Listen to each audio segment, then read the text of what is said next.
Jadi kemarin itu waktu Lebaran pulang ke rumah, sebenarnya sih perasaan ini udah ada tuh sekitar 2-3 tahun yang lalu. Ketika saya pas lagi diem, saya mikirnya begini, nanti kalau misalkan saya meninggal, saya mau dimakamkan secara Islam atau Kristen.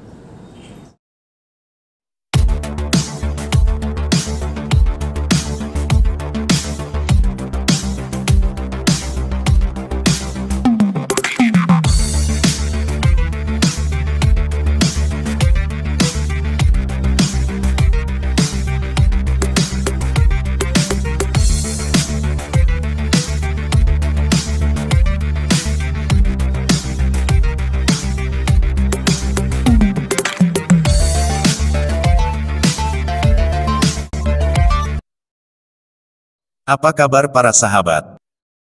Jumpa lagi di channel kita ini. Semoga memberkati. Video bahasan kita kali ini. Nania, mualaf. Nania, mualaf. Mungkin sebelum syahadat, Nania bisa cerita, kenapa akhirnya kok pengen kembali ke agama keluarga besar?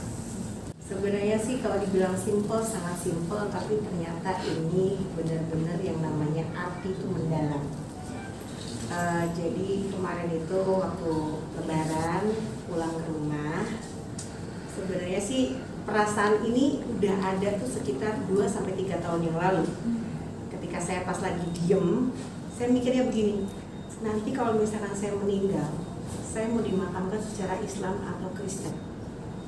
Karena mau bagaimanapun juga keluarga saya belum menerima saya sebagai Kristen. Meskipun mereka bilangnya, oke, saya terima. Cuman kan hati orang tua kan, ya kita. Sebelum video dilanjut, yang belum subscribe silahkan subscribe, share sebanyak-banyaknya kepada rekan-rekan Anda, dan jangan lupa diklik tombol loncengnya, supaya setiap upload video baru Anda dapat notifikasinya. Saya merasakan sekarang gitu loh. Dan kemarin tuh kebetulan pas pulang, habis mijitin mami sare, mami tidur, gitu kan. Itu ada gejolak hati tuh bilang, nanti kalau misalkan mami meninggal atau keluarga besar saya ada salah satu yang meninggal, apalagi mami, siapa yang sholatin, siapa yang mandiin, siapa yang ngedoain.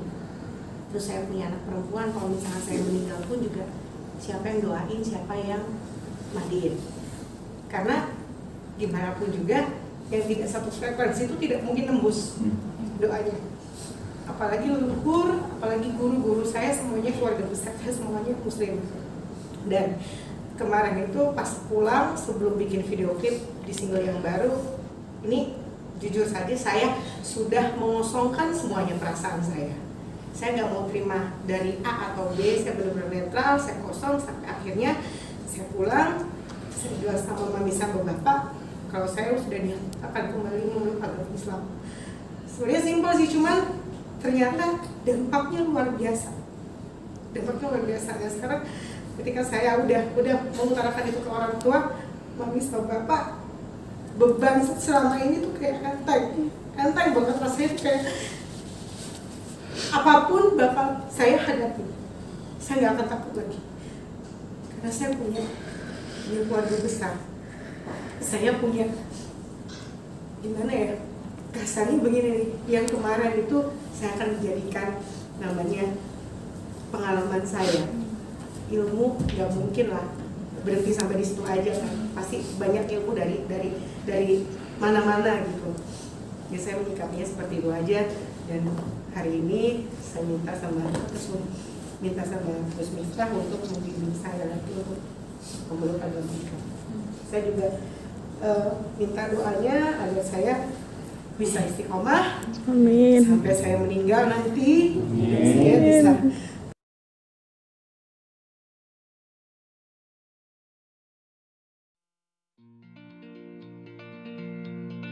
Kita lihat tadi, apa yang menjadi penyebab Nania Yusuf ini kembali memeluk Islam. Ada kekhawatiran yang menggayut di hatinya, apabila ia mati nanti, apakah dimakamkan secara Kristen, ataukah Islam? Di mana apabila secara Kristen, sudah pasti keluarganya tidak akan terlibat. Begitu pula, apabila orang tuanya meninggal nanti, ia tidak akan bisa mendoakannya, karena ia Kristen, dalam pengertiannya apabila berdoa berlainan agama, tidak bisa nyambung, alias tidak didengar Tuhan. Hal ini menjadi buah pikir yang tidak habis-habisnya sejak 3 tahun yang lalu.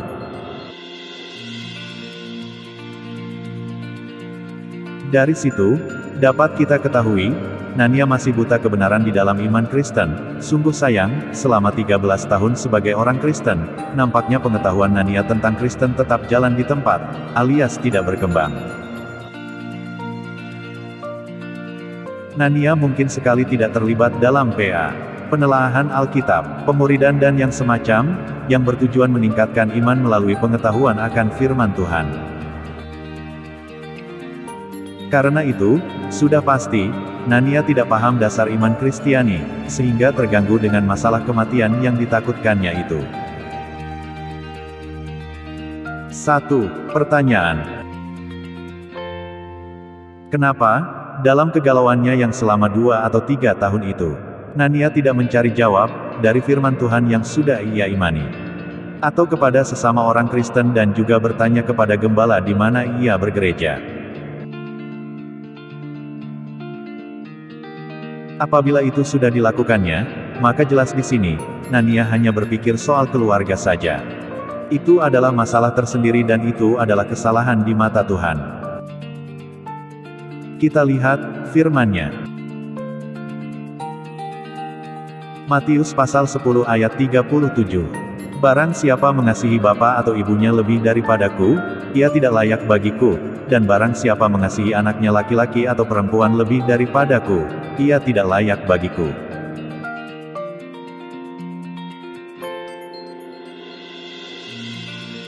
Terbukti di sini, Nania lebih mengasihi keluarganya daripada Tuhan. Sekarang kita bahas hal-hal yang membuat Nania kembali ke Islam. 1. Apabila ia meninggal, siapa yang mengurus dia, jenazahnya? 2. Apabila orang tuanya meninggal, ia tidak bisa turut mendoakannya dengan benar. Seharusnya, sebagai orang Kristen, Nania tidak perlu takut akan kematian. Secara rohani kehidupan kekal adalah janji ya dan amin. Secara fisik, Nania pasti punya teman dan komunitas, apalagi gereja pasti akan terlibat secara penuh. Jadi kekhawatiran Nania sama sekali tidak perlu, bahkan terlihat janggal sekali. Apabila keluarga Nania meminta untuk memakamkan Nania secara Islam nanti, itu pun bukanlah masalah. Karena di dalam Kristen tidak menjadi masalah apakah dimakamkan secara Islam ataupun Kristen. Yang terpenting adalah imannya semasa hidup. Yang berikut. Nania khawatir, apabila orang tuanya meninggal tidak bisa mendoakannya dengan benar, karena doa yang berasal dari kepercayaan yang berbeda, tidak diterima Tuhan. Ini pun, adalah satu pemahaman yang janggal, yang entah Nania mendapatkannya dari mana. Yang jelas ini tidak berasal dari pengajaran Kristen. Nania, meskipun Kristen, ia tetap dapat mendoakan kedua orang tuanya, semasa keduanya masih hidup. Namun tidak perlu lagi apabila meninggal. Karena di dalam Kristen yang perlu didoakan adalah yang hidup dan bukan yang sudah mati.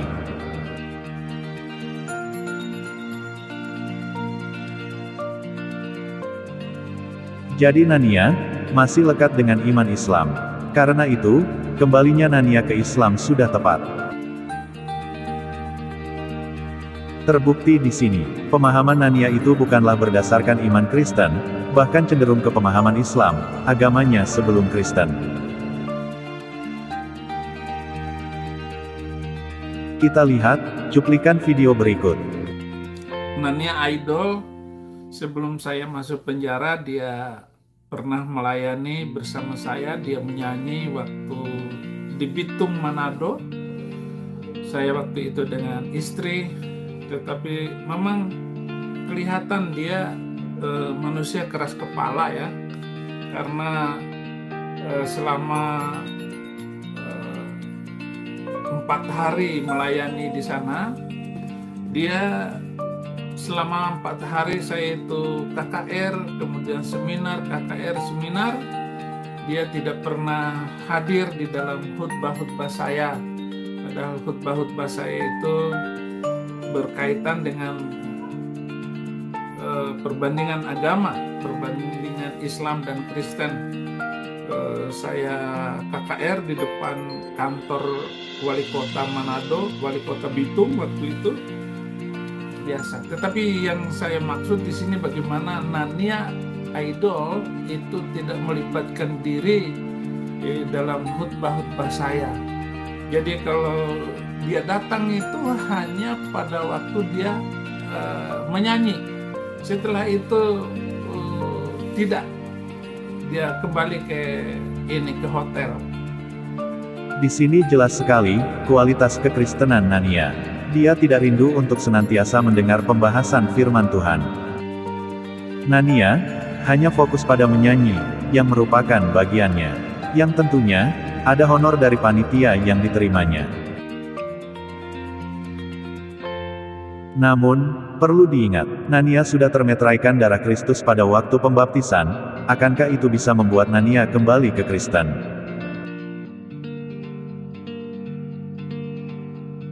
Sekian bahasan kali ini, semoga memberkati.